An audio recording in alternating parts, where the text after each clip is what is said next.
बड़ी खुशी हो रही है मन ਨੂੰ कि परमात्मा ने कोई ड्यूटी लाई सी वो पूरी कर रहे हैं। ਉਹਦੇ ਲਈ मैं ਤੁਹਾਨੂੰ ਸਾਰਿਆਂ ਨੂੰ ਵਧਾਈ ਦਿੰਦਾ। ਇਹ ਬਲ ਤੁਸੀਂ ਬਖਸ਼ਿਆ क्योंकि जनता ਦੇ ਵਿੱਚ ਹੀ ਲੋਕਾਂ ਦੇ ਵਿੱਚ ਹੀ परमात्मा बसता ਹੁੰਦਾ। में राज्यपाल का अभिभाषण होता है। राज्यपाल का अभिभाषण का मतलब यह है कि सरकार ने आप बोलते कर लीजिए सर। है ना, राज्यपाल के अभिभाषण का जो कंटेंट होता है, सरकार ने पिछले साल में क्या क्या उपलब्धियां हासिल की है उसका वर्णन होता है और भविष्य में क्या होगा उसका छोटा सा दिग्दर्शन होता है। एग्जैक्ट तो सारा बजट में आएगा, लेकिन उससे एक लाइन मिलती है कि भविष्य में सरकार की अगले साल की योजनाएं क्या है। सामान्यतः मतलब ये कि सभी विधानसभा में जब बजट सत्र शुरू होता है तो उसका पहले दिन राज्यपाल का अभिभाषण होता है। ये एक संवैधानिक व्यवस्था है।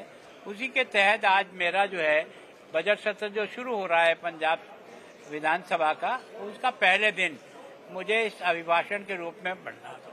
मैंने कोशिश की थी कि सभी साथी बजट भाषण को सुने और जो आलोचना करनी है उसके लिए आपका हाउस है, आप उसका उपयोग करो, पर शायद उनकी ये मंशा नहीं थी और इस कारण से उन्होंने वॉकआउट किया।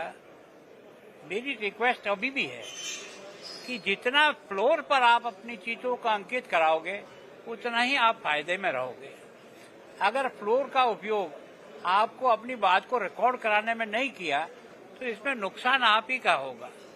मैं सोचता हूँ इसका उपयोग होता है जनता के लिए कि आप जो कहना चाहते हो वो अधिकृत रूप से आपका जाए, लेकिन सामान्यतः सारे देश में एक ऐसी परिपाटी सी पड़ गई है, उसके कारण से ये लोकतंत्र के लिए एक अच्छा विपक्षी दल के इस रवैये को कैसे देखते हैं? देखो, मैं सोचता हूँ ऐसे नहीं है। जैसे कई बार हम भी विपक्ष में रहे हैं तो हम लोग भी इसी प्रकार का काम कर जाते हैं कई बार, पर मैं सामान्यतः विधानसभा में लगभग 40 साल रहा हूँ। मैंने हमेशा अपनी पार्टी को इस बात के लिए अग्री किया कि ऐसी कोई समस्या जो भयंकर ही आ गई हो कि वो बात अलग है, बाकी सुनना चाहिए और सुन करके कम से कम जब वापस जवाब दोगे आप इस राज्यपाल के अभिभाषण पर जो चर्चा होगी उसमें आप अपनी बात को बहुत मजबूती से रखो, उसकी आलोचना करो, रिकॉर्ड पर लाओ, जनता को पहुंचाओ, ये तो हो सकता है। सर, एक अड्रेसर आपका अंदर हुआ था, आप पिछले एक साल मान साहब की जो सरकार है, इस सरकार की कारगुजारी को कैसे देखते हैं? देखो, मैं सोचता हूँ कि जैसे नशा मुक्त है, मैंने भी यहाँ की समस्या को बहुत ही नजदीक से जाकर के एरिया में देखा और सरकार ने भी मार्च से लेकर के मार्च 25 से जो प्रयास किया है और जिस प्रकार का काम किया है उसका असर मैंने विलेज कमेटी की बैठकों में भी वहाँ के गांव के लोगों से सुना है कि जिस प्रकार से पहले खुलेआम बिकता था, हर जगह और हर गली में दिखाई देता था, उस पे कमी आई है, इसमें कोई दो राय नहीं। और मैं सोचता हूँ कि केवल मार्च से लेकर दिसंबर तक 31,000 FIR दर्ज होना ये अब तक का किसी स्टेट का रिकॉर्ड नहीं होगा जो पंजाब ने इसको किया है। लगभग 41,000 लोगों को अरेस्ट किया है।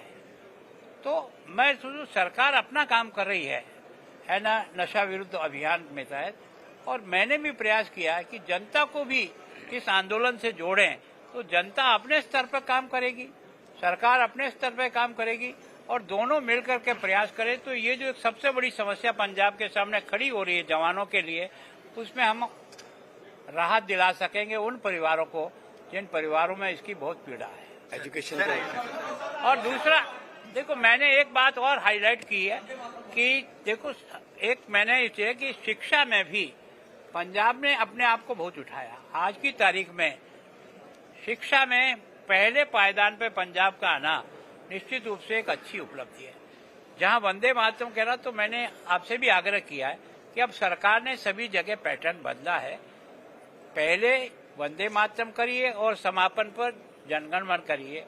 तो मैं सोचता हूं कि एक तरह से सब जो आंदोलन, जिस आंदोलन के आधार पर देश आजाद हुआ है, उनका मेन मेट्रो तो वंदे मातरम का गीत ही था, जिसके कारण से उन्होंने अपने आप को कुर्बान किया। तो उसका सम्मान देश की उस आजादी के सम्मान के साथ जुड़ा है। तो मैं सोचता हूं सभी प्रदेशों में प्रारंभ हुआ है। सर चल सकते हैं।